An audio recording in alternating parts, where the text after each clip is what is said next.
បាទសួស្តីវិលត្រឡប់មកជួបគ្នាជាថ្មីម្ដងទៀតជាមួយនឹងវីដេអូ Add DNS Google អញ្ចឹងទី1យើងគ្រាន់តែ login នៅលើ browser របស់យើងមកបន្ទាប់មកទៀតយើងចូលមកកាន់នៅលើពាក្យថា DHCP អញ្ចឹងឧទាហរណ៍ថាបើយើងដាក់ DNS ខុសវាអាច process ឲ្យយើងនឹងដំណើរការអត់លឿនឬក៏ error ឧទាហរណ៍ថាយើងចេះតែដាក់អញ្ចឹងណា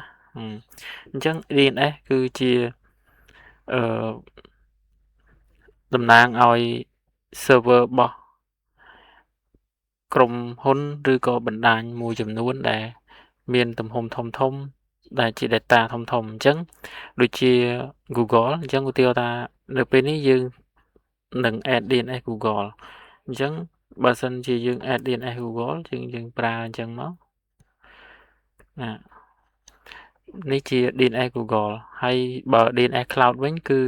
ប្រើ 1.1.1 ហើយអានេះ 1.001 អញ្ចឹង DNS នេះគឺជា DNS របស់ Google ហើយយើង add DNS រួចហើយយើងត្រូវតែ save នៅលើឧបករណ៍ TP-Link ទាំងអស់ដែលជាប្រភេទ router ឬក៏ modem ដែលមានកន្លែងពាក្យថា DHCP នេះឬក៏ឧបករណ៍ផ្សេងៗយើងអាចចូលមកកាន់កន្លែង DHCP យើងស្រូបមករក DHCP setting មកយើងមកក្រោមយើងមើល primary DNS ឬក៏ secondary DNS យើងអាច add DNS បែបនេះចូលបានហើយយើងចុចពាក្យថា save នោះឧបករណ៍របស់យើងនឹងដំណើរការជាមួយនឹងការ add DNS របស់យើងបានជោគជ័យបន្ទាប់មកយើងយកពាក្យថា click reboot ដើម្បីដំណើរការ DNS តែម្ដងនេះគឺវា restart ហើយវាបើកមកវិញ